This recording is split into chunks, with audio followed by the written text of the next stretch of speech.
and they'll get back to the business of ignoring us like they do, every other time.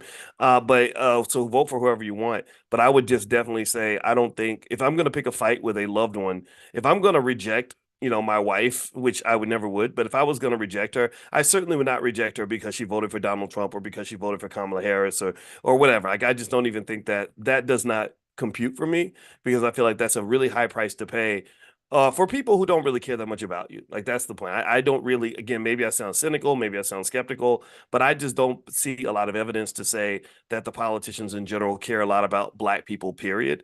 And so to me, the idea of sacrificing something that matters to me, like my family, sacrificing something that's really important to me for these politicians, that does not even register in my brain. It's like, why would I ever do that? And it also leads to something I was researching this morning because you guys know in financial consciousness is conversational learning. So I literally talked to you guys about whatever's on my mind that morning.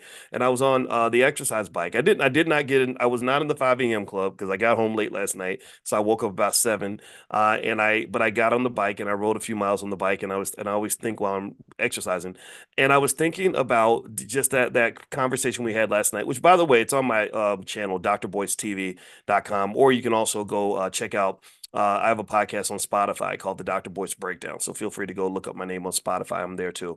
And so anyway, I thought about I looked up research as it pertains to decision making in general, right? Because I was thinking about this and I said one thing that I mentioned in our conversation last night was I said, isn't it crazy that people will make such important life decisions in a matter of seconds? Like that balloon popping show, I said I would never go on that show because number one, it's degrading to be thrown up there like a piece of meat, and be rejected and stuff. That's gonna re-trigger a lot of people anyway. I don't think anybody would enjoy that. But then number two, it is interesting because I said, huh, I wonder if people really think that it makes sense to make important life choices based on snap decisions. And this was something I actually concluded very early in my life. I'm gonna say in my early 20s. I started noticing how little tiny butterfly effects. Anybody heard butterfly effects?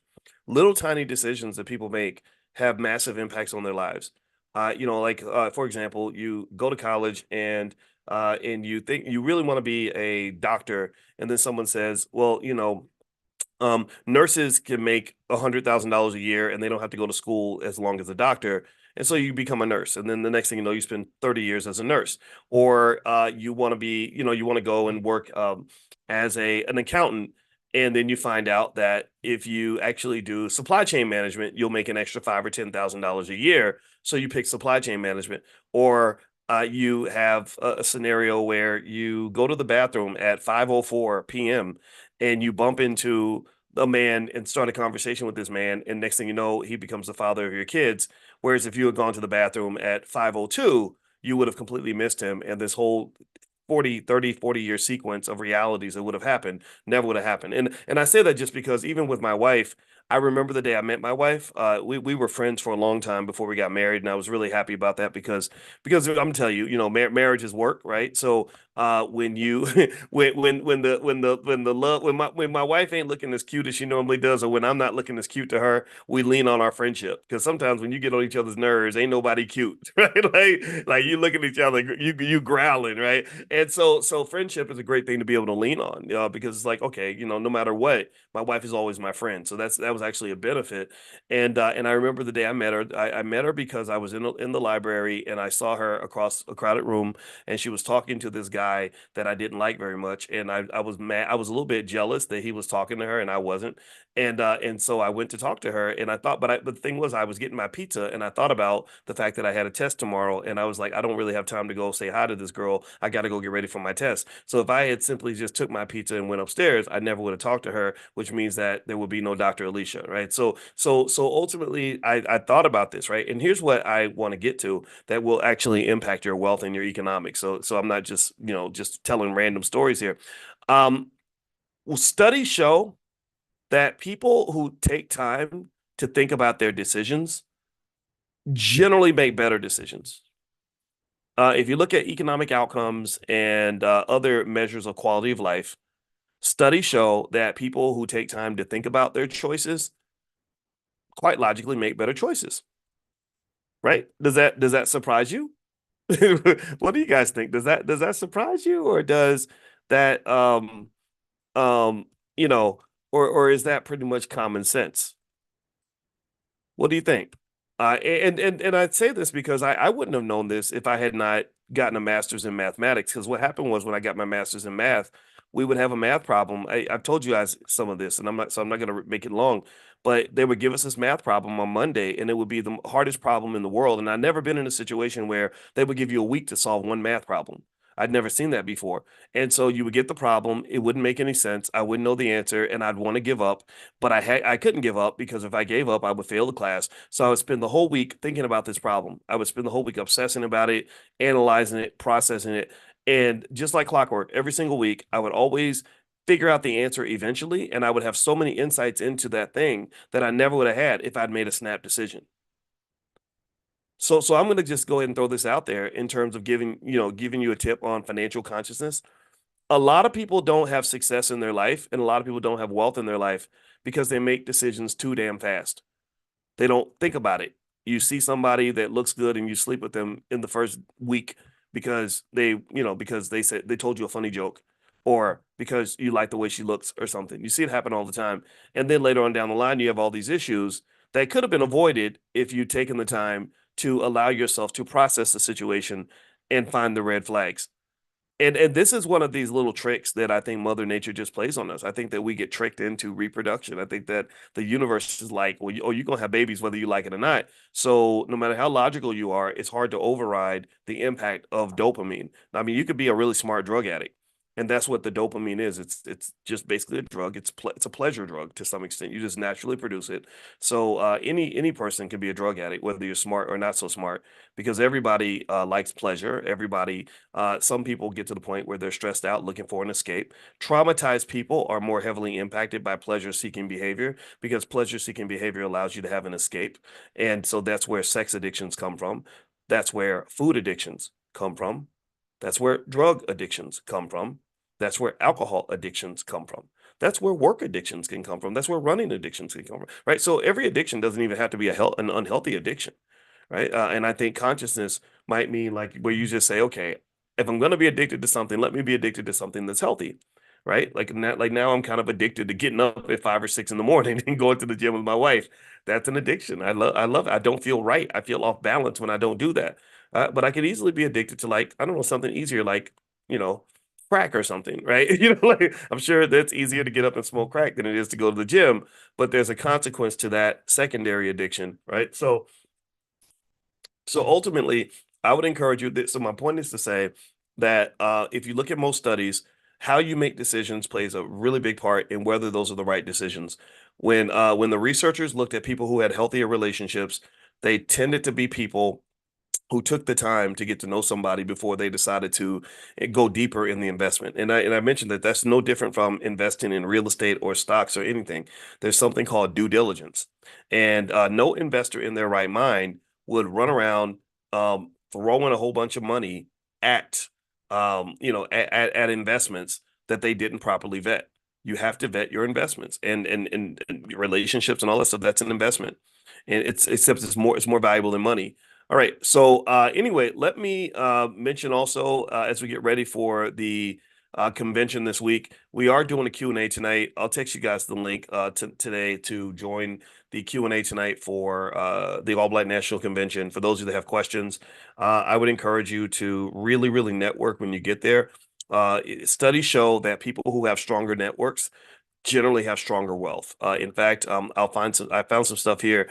Let's see here. According to one study, Granovet's Strength of Weak Ties, the seminal study by sociologist Mark Granovetter found that weak ties, acquaintances rather than close friends, often provides more valuable information and opportunities for job seekers or people that are trying to build wealth. So if you have what they call weak ties, just people that you just know, but they're not necessarily your friends, but they're your acquaintances, that can really open a lot of doors for you. His work demonstrated how access to diverse social networks allows individuals to tap into information that can lead to better career and economic opportunities. Now, another study is the value of social capital. James S. Coleman's work on social Social Capital, emphasized how relationships and networks contribute to the productivity of individuals and organizations. His research showed that social capital, often built through networking, can lead to increased economic benefits through collaborative opportunities, shared knowledge, and trust within communities and industries. So the first place you want to network is within your own family. This is one of the reasons why in the Black Business School we've consistently promoted the idea of doing regular family business meetings once a week or once a month or whatever frequency you want, because that just gives you a chance to talk. And what you find is that when you talk in these meetings, you're going to find out that you have relatives doing interesting things that you would have never known about. And then also on top of that, you get to know them as people. You get to love each other more. You spend more time together. You're not sort of giving all your attention to your boss and to massa. You're actually putting some attention on your actual family and the people that you love. That goes a really long way. That really will go a long way toward your ability to build the kinds of possibilities that you're looking for, because eventually what's going to happen is you're going to start talking about money. Somebody's going to mention something that they had sitting there the whole time, some opportunity that was sitting there that they had never really thought about because they couldn't actually pursue it. Someone else is going to bring in that missing piece, and then next thing you know, you have this thing happening, this economic engine that's being built. Happens all the time. I've seen it happen all the time. I've seen people make millions of dollars where literally that $1 million opportunity was right there the whole time, just waiting to be discovered. And it was through a little just twist of consciousness, just sort of a shift in thinking that led them to look over and say, oh, wait, I could try that. And then next thing you know, everything's kind of different. Everything's booming. Money's flowing. Opportunities have arisen where you didn't think opportunities existed. So sometimes it's not a matter of changing your situation. A lot of times, most times, it's a matter of figuring out how to get more out of your situation. Do you understand? Do you get what I'm saying? All right. So what I would say to you, is, let's get it. Let's talk to each other. And then also at the convention, just think of this as like your big extended family. Like these are your relatives, these are your cousins. If you walk up to anybody at the All Black National Convention and you say, I'm B1, they're gonna know exactly what you're talking about because we're all kind of in the same group, same, almost like a fraternity or something, if you want to call it that. And basically they're gonna get what you're saying. You're a guy, you're looking for a wife or something, or you're a woman looking for a man, or you're looking for friends, or you're looking for business partners. You're not going to get the same pushback that you might get from other people who are not as advanced or as dedicated in their economic thinking. You're not going to have people look at you like you're crazy and say, "Well, what are you talking about? What is this pro-black stuff? You're too radical. You're radical. What's wrong with you?" And I do think it's radical. It's supposed to be radical, right? Because a radical problem, a difficult problem, requires a committed, dedicated solution. You understand? Like you cannot solve the economic inequality issue without being radical.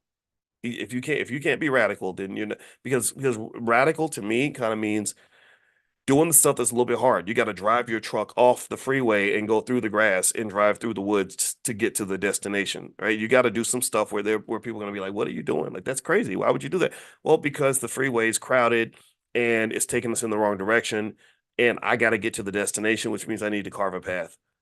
Do you understand? People who are generally able to break out of the curses that come with being black, the generational curses, the economic curses, the social curses, by God, the relationship curses, they tend to be radical people. If you really have found some way to love the hell out of your black wife or your black husband and build a beautiful black family that's stable, where ain't nobody out in the streets, ain't nobody in jail, ain't nobody on drugs, ain't nobody out, being lazy, like that's pretty radical. You have to be radical to do that. You can't sort of build even a family like that. You can't build a great stable family in the black community without being radical about how you sort of commit to various principles that are going to lead to success. It doesn't happen by accident. It doesn't happen by going with the flow. My parents, I just saw my parents this weekend. We had our 50th wedding anniversary party for my parents. It was really amazing. A lot of people came out to the house. And I thought about my parents, and I said, damn, y'all are some crazy Negroes. Like they really were, my both of my parents are not, I've never seen them try to fit into nothing. They don't do that. They do what makes sense to them. And my father is this, he would be defined as one of these like alpha male type guys. He was a police commander. He had 500 men and women under his jurisdiction or whatever you want to call it, right? So he's always the boss. He's always the one just telling everybody what to do. It's drives you crazy sometimes. I ain't gonna lie. I'm not similar to my dad. I told him, I said, you always the boss, but I kind of need you sometimes to be a leader. I don't want to be the boss. I want to be a leader. A leader elevates people, makes them better. The boss is always in charge. So he was kind of always the boss, but he also happened to be a great leader. He was a great leader. He was a great man. But the thing was, like, and my mother just kind of had this sort of old school belief, like, I love my man. I'm with my man. I got my man's back. And we stand together, period. Now, she had her own mind. She did her own thing, and she was very passionate about that. But they kind of found their own little lanes. And what I will say to you is that if you met either one of them, both of them are the kinds of people where if you tried to get them to go along with something that didn't make any sense, they would really just, quite frankly, just say, kiss my ass. I'm not doing that. I remember my father one time telling me a story about um, people that try to take your money, like when they find out you got good credit. Like don't tell your broke ass relatives that you got good credit, because somebody's what's gonna happen next, right? Somebody's gonna come in, ask you to co-sign, they're gonna give you the sob story, right? And my father, he talked about that. He said, I mean, he got pissed. He was really angry. He said, "How the hell you expect me to be dumb enough to believe you're gonna protect my credit when you didn't even take care of your own shit?" Like that's exactly how he said it. He said, you think I'm gonna believe that you're gonna protect my credit when you didn't even protect your credit? I'm not co-signing for nothing, and don't ask me no more. If you ask me again, I'm gonna get mad at you. Right. So he was kind of like that, and my mother is one of those people that gets real fired up about the school system. Like, she gets real mad that that the schools are spitting out these kids that just they can't learn, they don't know how to do nothing, and they don't have skills. She's a believer that the skilled trades should be in the schools, and she's very passionate about it. She will talk to you about that for hours. And I've seen her mentor a lot of young mothers. She grew up. My mother went to something called the Teenage Parent Program when she was pregnant with me. It was called TAP, and back in my hometown of Louisville, and so I've seen her mentor a lot of young ladies through TAP. They would just kind of end up coming to the house, and she'd be adopting them, almost like pseudo daughters, and that was, and she was just passionate about, like, sort of taking over the responsibility of educating your kids and making sure your kids get what they need. So she was real big on finding any after school program she could find. Now, mind you, my mother was a poor black girl from the hood. It wasn't like she was born with any kind of silver spoon in her mouth, right? So but she had that old school grandma wisdom, that came from her mother and her father. Her father was not in the house, but he would share ideas as well. And it was because of that. It was sort of because of, like, sort of her nudging me and pushing me toward things like Black Achievers, or putting me in situations where I'd be getting that little bit of extra, or also them sort of radically disciplining us, like really just sort of being like, no, my child is not going to be out there doing that kind of thing. That's what protected us, because a lot of the kids that we grew up with became drug addicts or went to jail and stuff like that. And that little difference, that little commitment to being radical about their family, sort of putting up the guardrails. My father, with him being a police captain and a veteran, he was very much on about defense. He's really big on protecting things, right? So, for example, so what that does is that shaped my thinking through time. Whereas when I look at something like R. Kelly and him taking advantage of little girls, I think back to, what's the structure of the household? Most households that have a strong father don't tend to have as many of those incidents, because a strong father will, you touch his daughter, he might kick your ass or kill you, right? And so really my dad was in that category. We really had guns in the house. He was very, very clear about who would come in his house and who wouldn't be there. And people got mad about it, but they didn't care. So it was kind of radical in that way. That's what I mean. That's what I'm saying. Like, I never saw anybody else really have a house quite like that. And so when I look at, my what I did in my life, my sister became a medical doctor, my brother is doing very well for himself, and just, ain't no craziness happening or whatever. I think back to their radical commitment to their love that built that 50-year marriage. I also think about their radical commitment to raising the kinds of children that they needed to raise, and sort of defending against any influences that were on the outside that were going to derail that. Do you understand? And so I would say that starts with family, but really it's true for everything. If you look at anybody that becomes a millionaire CEO of a business, they're usually not regular people. There's a chance that they work harder than most people. They're more focused than most people. Maybe they take more risks than most people. The people that tend to be most successful in the Black community, in a world where oppression is real, and where colonization and all this other stuff, and being misguided is very, very real, the people that tend to be the most successful just tend to be different from everyone else. They don't just follow the crowd. So I would encourage you to be radical in your thinking, and I would encourage you to also network with other radical people so that being radical does not feel so radical, right? So the All Black National Convention is a cultivated space. It is a sacred space, just like this space is a sacred space as well. It's a cultivated sacred space where you can network in real time in 3D with other radical people to the point where it won't seem so radical. Like if I'm 7 feet tall, it's going to feel weird walking around because no one else is 7 feet tall. But if I'm in the NBA and I'm around other basketball players all day, then 7 feet tall, being 7 feet tall is not as big of a deal as it would be. Or maybe like 6'7" or something. Let's use a normal basketball player height. Being 6'7" is not a big deal if you're hanging around NBA players all day. So you are tall. That's what I'm saying. You are spiritually tall. Some of you are educationally tall. Some of you are economically tall. You're definitely tall when it comes to your vision. You're tall when it comes to your ambition. You're tall when it comes to your commitment to Black excellence. So, given that you're tall, I'm inviting you to come join us at the NBA. The All Black National Convention is kind of like a spiritual version of what the NBA would be. And if you're around other tall people, it won't seem so weird anymore, right? So and they'll encourage you to grow. They won't sort of make you feel like you have to shrink down in order to fit in. That was something I went through as well because when I got to the point where to get through my PhD program, I had to do very weird stuff. I had to study like 9 or 10 hours a day. I didn't have no friends doing stuff like that. Everybody thought I was a weirdo for doing that. So sometimes I enjoyed hanging out. There was this Chinese guy named Ding Du, and he used to help me write these or work with me to write these research papers when I was on the faculty of Syracuse. And I love this dude because he was in our field it tends to be very biased toward white males. And also as a black male, I did get chances to be in certain spaces that were rare because there weren't any other black people really getting doctorates in finance. It was really a hard degree to get. No one else on the earth that looked like me graduated with that degree the year I graduated, right? So, but with him being from China, they were like, "Oh, smart Chinese people are a dime a dozen. Like, they're everywhere, right?" So he didn't really get the same opportunities, but this guy was super smart. And I love working with him because he was the only person I knew who had the same insane work ethic that I had. He was the only person I knew where I could call him at 3 o'clock in the morning about a research paper and literally work on that thing 8, 9, 10, 12 hours a day. Right. Right. Including Saturdays, Sundays, holidays, weekends, everything else. And that was an amazing feeling because we kind of pushed each other to just push and do better. So sometimes that's what has to happen because I do think that there are situations where sometimes that mediocrity just weighs heavy on your spirit. You have people that make you feel that if you're not struggling, confused, lost, broken, busted, oppressed, that something's wrong with you, that maybe you're uppity or you're not living in the real world or you're not in touch with things. And I'm sorry, I'm tired of being depressed. I don't want to be depressed all the time. I don't want to feel like being black is the biggest curse on the earth. I don't want to sit around and just always talk about the latest police shooting and that's what they always it's what they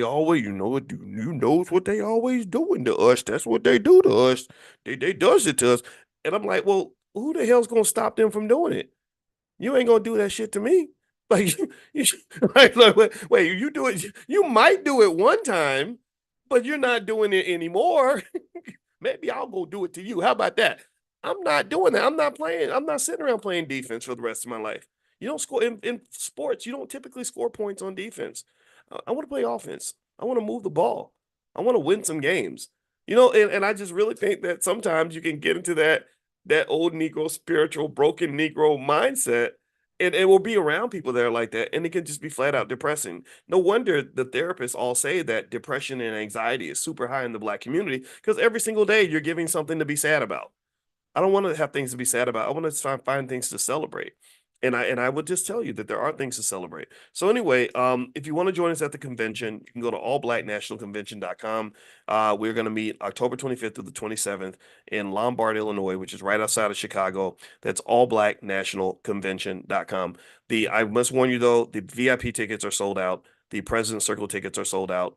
The B1 ball tickets are sold out. So we don't have any more space at the ball. I'm sorry. But we do have some general access tickets, I believe, still left, unless they sold out yesterday. I don't think they did. I would encourage you not to try to buy tickets at the door because I don't think there'll be any tickets at the door. So there we go. So that's that. All right. So one thing I want to mention also is I can't read my own writing. I made notes here. One thing that I did send you guys. Oh, that's right. If you're in the Prime program, I sent you guys a text with a link to a video, basically showing you how if you wanted to ever borrow money from yourself, like loan yourself $20,000, you can actually do that. I gave you kind of a step-by-step breakdown on how to do that with stock options. So you guys should have gotten that text. Take a look at that if you're looking for some quick short-term capital. It's a way to do that. There are some risks, of course, but everything has risks. But it's something that it's like a tool that you can use. If you want to join us in the Prime program where we do stock options, you can go to drboyceprime.com, drboyceprime.com. Also, I want to mention as well, those of you that are in the class, I'm going to text out probably tomorrow, Tuesday, a list of stocks in that you can buy that will let you take advantage of what's happening with nuclear energy. This is very, very big. AI is eating up a ton of energy.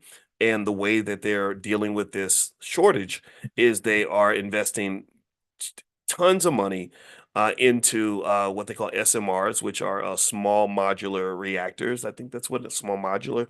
Yeah, and so this is going to be really big. So long story short, I'll send you guys a list of stocks that I'm invested in. This is not investing advice. I do not give investing advice ever, but I'm going to send you guys a list of stocks later on today. So if you want to receive that, make sure you're on the text list for this class, and you'll get an invitation to the class. Text the word morning to the number 87948. George, is not an email, it's a text message. So text the word morning to the number 87948. If you cannot text in, maybe you live in another country, things like that, you can go to b1moneytips.com, b1moneytips.com. You get on the email list. We'll email you some things as well. So there's some resources we just want to offer you in the Black Business School. Now, what I want to do is answer a few questions for those who are in the Zoom. There are a few of you watching that are not in the Zoom. If you're on, TikTok or YouTube or something, I won't see your question. But if you want to be in the Zoom, text morning to 87948, and I will send you an invitation to join us in the Zoom. So put your question in the Q&A section, if you can. And that way I can see your question. Don't put it in the chat, though. If you put it in the chat, I'm going to miss it. Good morning, Dr. Boyce. Name of the energy stock you suggested yesterday. Asked Lila. Oh gosh. Um, I don't remember. I just go day by day. I can't remember which one we talked about because I invest in so many stocks. One of them was Oklo, but I did not necessarily say Oklo was a stock that you would want to invest in going forward. I talked about Oklo because Oklo was a stock that we talked about months ago, and since that time, that thing has pretty much doubled. Okay, and Oklo, I invested in Oklo for one simple reason. Sam Altman, who actually leads the charge in AI with ChatGPT, or I guess OpenAI is the name of his company. He actually invested in Oklo, and or he actually started that company. So I was like, oh, where's the stock? I want to own it because what he was seeing was that AI, something that he's pivotal in developing, is going to require a lot of energy. So Oklo is literally building those little nuclear reactors. I see someone mention Microsoft. Yeah, they're reopening 3 Mile Island. You have Amazon is making major investments in these nuclear reactors. So all of them are kind of doing the same thing. So you can kind of follow what's happening in this space. And I think that there's money that's going to be made there. All right. So let's see here. Will the Money in the Morning classes be canceled during the convention? Asked Natasha. I'm going to try not to cancel anything. I made a commitment that I want to do this with you guys every day at 10 a.m. Eastern. I cannot say that I won't have to cancel on some days though, because I do know at the convention there are some days where I just physically cannot be here because I have to be on stage and introducing things and starting things up. But yeah, I my goal is to do this every day. I believe in consistency. I think consistency is how you get things done, right? And it would be silly for me to tell you to be consistent that without me being consistent. So I try to lead by example if I can. Let's see, what's the ticker symbol? Oh, Oklo, I think it's OKLO. I think that's the ticker. OKLO. And then also, I'll text you all that list. I found some other assets that I'm invested in, and I'm not telling you what to do. And also, I'm not telling you these stocks can't go down because the market's really high right now. The stock market has hit. I feel bad for anybody that hasn't been looking at the stock market or participating because those of you who've been in there have seen how much money you're making right now. You're making probably more money if you're investing consistently. You're probably making more money there than you're making on your job, and it's beautiful because you don't have to work for that money. And so what's happened now is that the market's valued at a level where some people think it's a little overvalued. But what's interesting, what's really giving me hope though, is that the Federal Reserve is actually reducing interest rates now. The economic models pretty much say that when they start reducing interest rates, that is a catalyst for the market to go up even further. And I'm a conspiracy theorist. I believe that the people that are controlling the economy are rich people, and rich people want to be richer. They're going to take care of their money. So I just really don't imagine any of these rich people doing anything from a policy standpoint that's going to reduce their wealth. So I think the stock market is going to keep going up. It could have a dip, it could have a crash. Crashes are always temporary. Crashes are like, catching a cold. And so when people run around, they say, "See, I told you the stock market is going to crash. It's going to crash." I'm like, well, that's like somebody, telling you every time you catch a cold that you're going to die. No, you're not going to die when you catch a cold. You're just going to get sick for a couple of days, then you get better. So stop believing the people that are telling you that the market's going to crash and that that's going to cause you to lose all your money. That only works for people who are short-sighted, who have no financial consciousness. If you can't see past next month or next week, then yeah, it's going to feel really bad. You're going to want to quit. You're going to want to give up. But if you can look 5 years down the road, you will find that if I show you a 5-year chart of the stock market, there's no crash that really mattered. There's none. There was a massive crash right at the start of the pandemic. Everything dropped significantly. And if you go back and you watch what I was talking about on the day of that crash, right when that crash happened, all I did was I said, well, the average bear market takes 14 months to recover. The market always recovers from bear markets. So if I were you, I'd be buying everything I can get my hands on. And that's what I was doing. I was taking every extra penny I had and buying all the stock that I could buy. And what surprised me about the crash in the pandemic was that I thought it was going to take 14 months for the market to recover. It didn't take 14 months. It took like 14 days. I said, man, if I had known this, I told my wife, I said, if I had known it was going to recover like this, I would have borrowed money to go invest in more stock. I didn't know it was going to do that. I was looking at the data, looking at the research. But, the thing is that people get trapped in the moment. See, consciousness is liberating because a lack of consciousness is a type of incarceration. A lack of consciousness means you're trapped. You might as well start playing trap music every day because you're trapped. You're trapped in the moment. Why are you trapped in the moment? Because you can't see the future. You can't see the past. You can't see the bigger picture. You're trapped in whatever situation. You're trapped by a lack of knowledge. You don't have any options because you don't know what the options are. You haven't been exposed to them. Kids who are not exposed to options don't tend to have any when they get older. But they have options. They just don't know. They don't know what they don't know. Do you understand? That's why in a city like Chicago, you've got kids that live in certain neighborhoods in Chicago who have never been to downtown Chicago, which is like 5 miles away.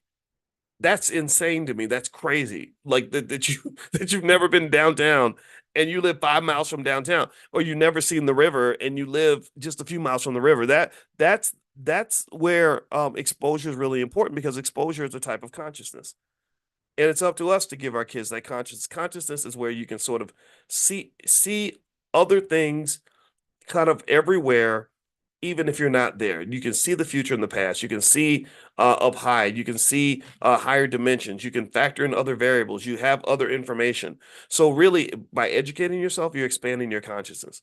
And so I encourage you to do that, because when a person that's conscious of all the possibilities is usually going to have an easier time solving problems, because they're going to be able to optimize at a higher level. This is a mathematical fact, actually. There's like literally when we used to do something called linear equations, when I was teaching math at the University of Kentucky, there was a simple rule, and anyone can understand this rule, even if you don't like math. And the rule was that the more constraints you have on a problem, the more suboptimal your solution is going to be. The more you constrain the variables, the worse your outcome is going to be, basically. right? And so if you want your outcome to be optimal, you remove the constraints. You get rid of you break the chains. You free yourself. A free man, a free black man, a free black woman is the most powerful person on the planet because they can optimize. They can do whatever they want to do. They're not constrained by what people think. They're not constrained by financial limitations. They're not constrained by intellectual limitations. They're not constrained by the white man and the colonizer. Right? They can do what they want. So that makes them very, very powerful and to some extent kind of dangerous. Right? But to me, I think when you're able to have that consciousness and liberate yourself and break off the chains, you're gonna win. You're gonna have a much greater chance of winning in life. So anyway, let me keep going. Let's see. Reminder to review Map of Consciousness by David Hawkins. Okay, thank you, Calvin. Since Calvin's the smartest black man in the world, I'm gonna have to definitely take his advice. Veronica says, do we have the exact time on Sunday and room where prime students are going to meet at the A, B, and C? That should be on the schedule, but I'm going to text Shar to make sure that it's there, and it'll definitely be announced multiple times at the convention. So that I can guarantee you. But I know it's going to be on Sunday, and I believe it's a breakout room. So let me double check that though. Let me make sure, and I will let you know, Veronica. Thank you for that great question. All right, let me write that down so I don't, because y'all know me, I'll be forgetting stuff. I try to remember things. The good Lord did not give me the brain that I needed to have to remember everything I need to remember. Do you have the list of stocks starting at $10 a share? Ask Grace. Grace, if you email support at theblackbusinessschool.com, they might be able to find it. I don't remember where I put it. I know I put it in the Black Stock Market Program. So if you go to theblackstockmarketprogram.com, if you're interested, you can do a free trial in that program. I know I have something called What Dr. Boyce is Buying, and in that section, I know that was a list that I put together that week, but I don't know right offhand exactly where it is. But you can email, and generally speaking, in the Black Business School, if you have any issues, you can email support at theblackbusinessschool.com. So keep that email nearby, and if they ever don't respond quickly enough, let me know. So I can make sure the issue's fixed. We always want to make sure we take good care of you. Zoe, how do you feel about AIQ? Love it. I've owned it for a long time, and I have a lot of I've made a lot of money from that stock. That's an AI ETF. I dollar cost average into it by basically buying shares in it regularly because I just think AI is going to be really big, and I want to be a beneficiary. John Trey says, great courses, lots of info. Thank you very much. I appreciate you saying that. Yeah, I believe black people can own universities. I believe we can run institutions that are more efficient and more effective than traditional institutions. I have a PhD. I'm qualified to do this. My wife has a real PhD, and it's funny. I don't know how people feel about that, but sometimes I know that someone pointed out like there was a lady that was doing something and that was supposed to be therapy. And I'm not gonna say her name. Y'all might know who she is, but I'm not here to really talk about that. But my wife sent me some stuff, and she said, "But this lady's not a therapist." Like because therapists take the word therapist very seriously. They have state regulations they have to follow to be a therapist. You have to get licensed in this, and she trains therapists on how to be therapists and knows what they go through. So I think that I think it kind of concerns her when people are giving therapy, but they're not therapists. And so she'll look up their background. And she said, yeah, this lady, the place she got her degree wasn't accredited, and the school doesn't even exist. So she's not a therapist. She doesn't have licenses or anything. But everybody's saying that she's this great therapist, but she's not a therapist. So generally, I guess I say that to say that we did the work, we got the credentials. My dissertation's out there on the internet if anybody wants to read it. And we know other people who are really qualified, who are just as qualified as the people that teach at any institution that's out here. The difference is that I realize I could be more effective by getting rid of the constraints.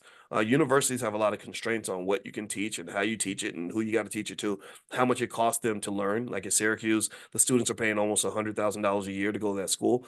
And I felt like connecting directly with you would allow us to reduce the price significantly and be more impactful because I specifically design everything that we do around what you guys need, right? So that's really the thinking behind the Black Business School. But we're serious. We're not playing. We're not out here just messing around.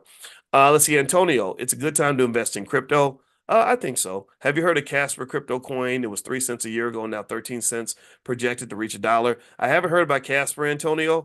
I would say maybe it's a good project to invest in. My rule for crypto is I wouldn't put more than 5% of my portfolio in crypto, number one. Number two, I would be really careful about what I call the crazy cryptos, the ones that are like, oh, it's only 4 cents and it's going to be worth $1 one day and then you're going to make $10 million and stuff. I think that is what I might call the Diddy party of investing. And the reason I call it the Diddy party of investing is because we've talked about how Diddy, if you believe that he did some of this stuff, which I believe he did do some of this stuff. I know people that are in that space, right? So I know that some of that stuff has some merit.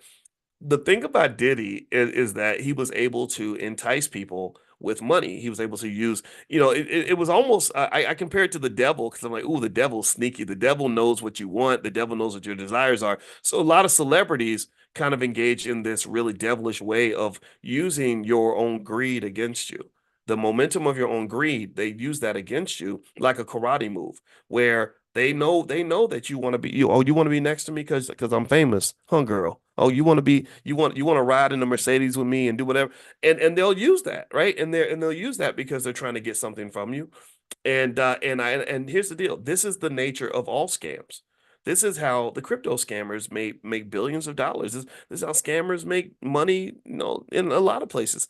They will give you an offer that is too good to be true, or they will have you in a situation in a space where you're thinking, "Ooh, if I put in this $5,000, I can turn it into $100,000 in 2 weeks," and they lean on that greed. And even though your logic tells you that this is not possible, this is not. If it was that good, if it was really that good, then everybody would be doing it. But you still want to believe it. Like those blessing looms where they tell you that if I put in $100 and everybody, all eight of us put in $100, we all gonna have $5,000 a piece. Just like that. We got to bless each other, right? These are all things that, in my view, lean on our natural greed to suck us in. And then next thing you know, you lose a bunch of money because you wanted the easy route to wealth. And so I'm not saying that crypto is not good. I'm not saying that at all. I'm just saying that this happens a lot. There were literally, I think, about 12,000 different cryptocurrencies that were created that collected tens of billions of dollars, where those 12,000 cryptocurrencies no longer exist. The creators of those cryptocurrencies disappeared into the wind. They took all that money and people made those investments. And it's very hard to talk about it when people are in the middle of the financial euphoria where that dopamine's flowing. It's almost like meeting the girl of your dreams and you can't hear nothing because she's cute and the sex is good. um it's hard to talk to somebody in the middle of euphoria. Like, have you ever tried to talk sense into somebody who's in love, who's in that first 3 months of a new relationship? Have you ever really tried to talk to them and explain to them why this person ain't no good? It doesn't work. It doesn't work. I don't even do it anymore. I just sit back and say, okay, well, call me in 7 months, because because it's hard to beat dope. Like dope is powerful. It's hard to it's hard to convince a dope addict that the dope is bad because it feels good. You have to wait until they crash. You have to wait until something bad happens, and then you're there to pick them up off the floor, and you say, well, this is what I noticed a long time ago, right? So I think it's the same way with the financial scams. The financial scams kind of hit an all-time high when crypto really took off. And there was something called BitConnect that was out there. And when somebody in my team brought it to my attention, they said, Boyce, this is a Ponzi scheme, and you should probably tell people it's a Ponzi scheme. And I looked at it, I broke it down, and said, oh yeah, it does satisfy the criteria of a Ponzi scheme. So I said it was a Ponzi scheme, and you have no idea how many DMs I got.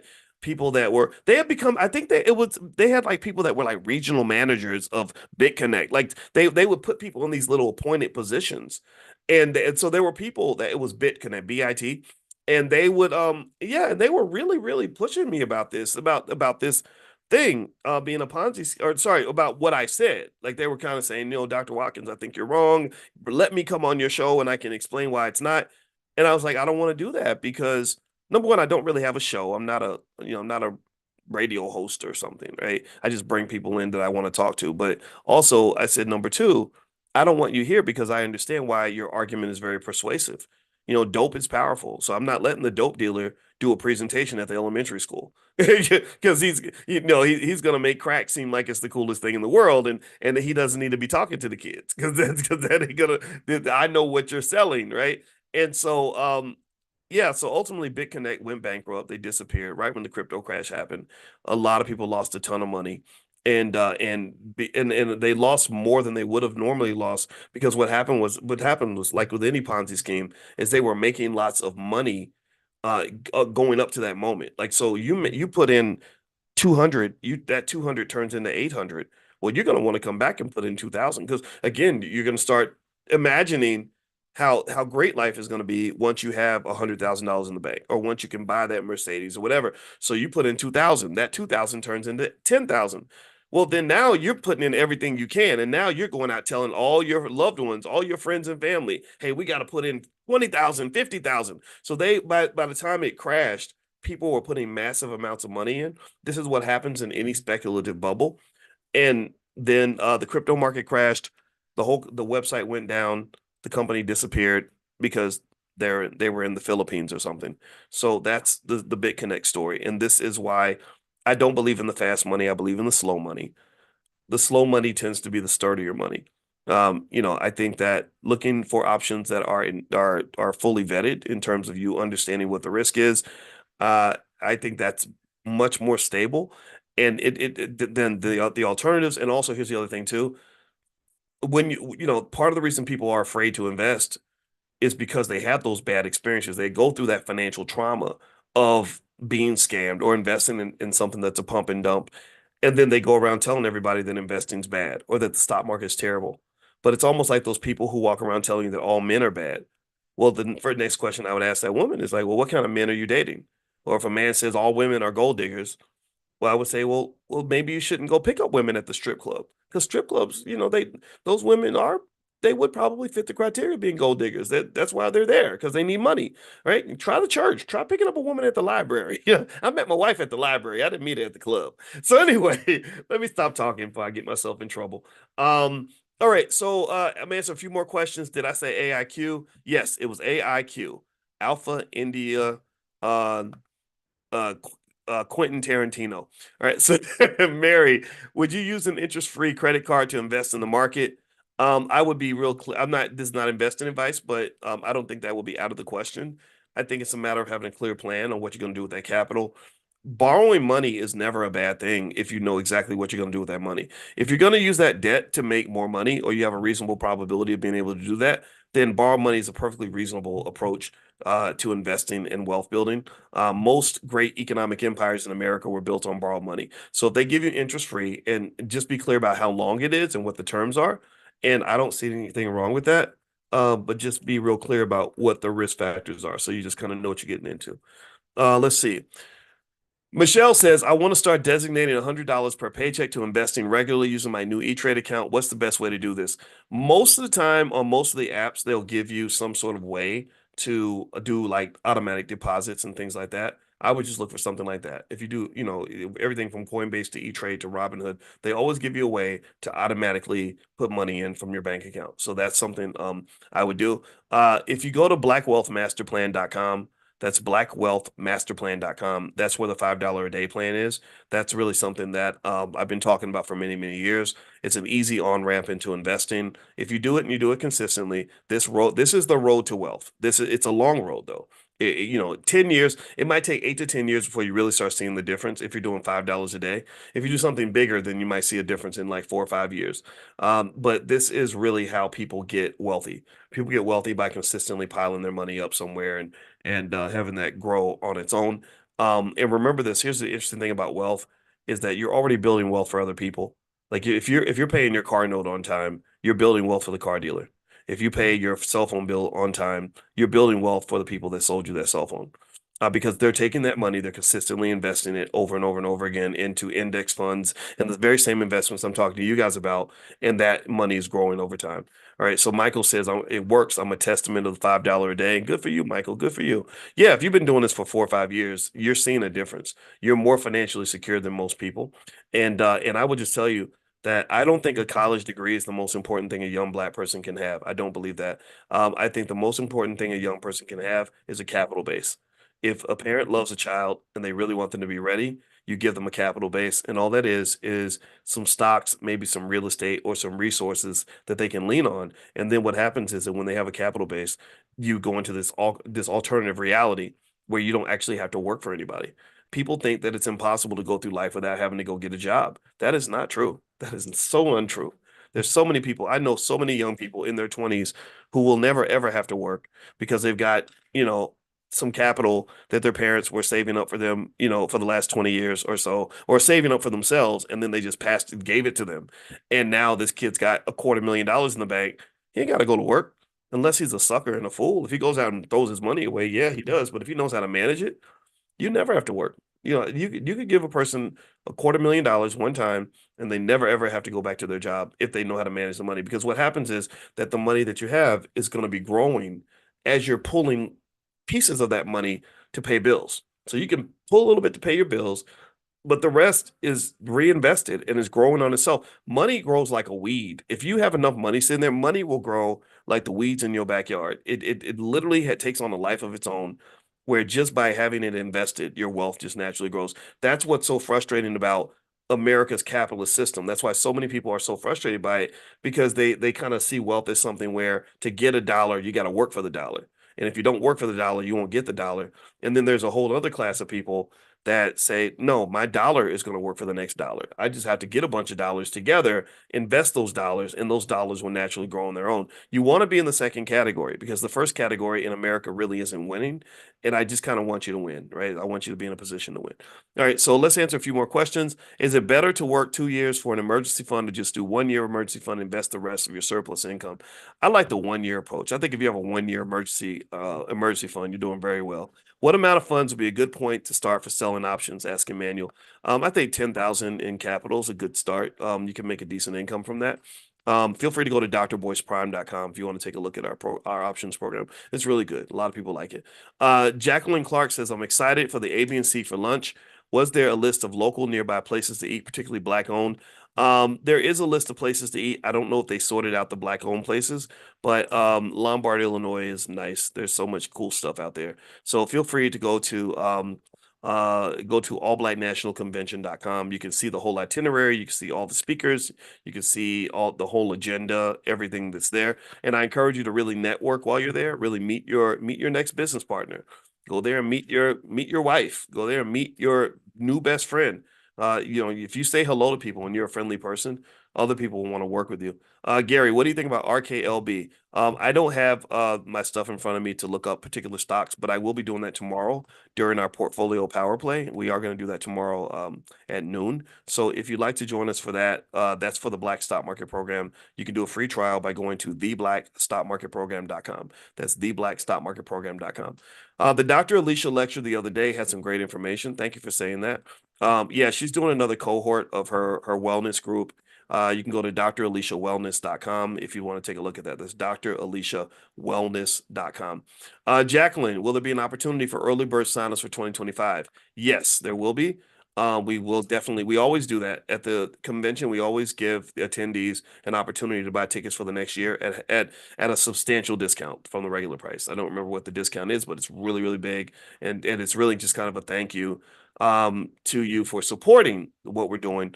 But also it's really also an opportunity for us to bring in the people that we want to see first, right? Like we want to start at home. We don't want to go out and appeal to a bunch of new people who don't understand how serious we are about B1 culture, Black excellence, improving our families, breaking generational curses, building wealth. I'm not trying to be mainstream. I don't want to go on, I don't want to be covered by 60 Minutes or ABC News and suddenly have 10,000 people trying to come to the All Black National Convention. No, that they won't be allowed. That won't happen. It's a cultivated space. We sold out of tickets because we wanted to sell out because um we do not want a bunch of people contaminating the space. Like I'm serious. Like some celebrity calls and, oh, I heard about your convention. I want to come. Well, are you even qualified? Have you even do you even know anything about this? Because I will say that I think our definition of Black pride and Black excellence might be a little different from what some people may think.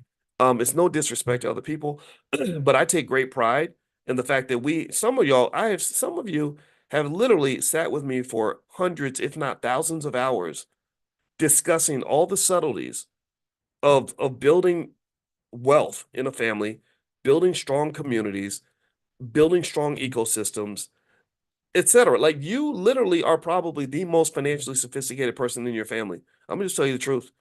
Because this stuff I'm breaking down for you, this is cutting edge stuff. I know what the experts know. I trained the experts. So I don't really want people coming in with that garbage culture. I don't want that. No, so like we've had a lot of rappers come to the convention, but I like rappers like D1. D1's come to the convention many, many times. We loved D1 before he became a big superstar, before the whole world knew about him.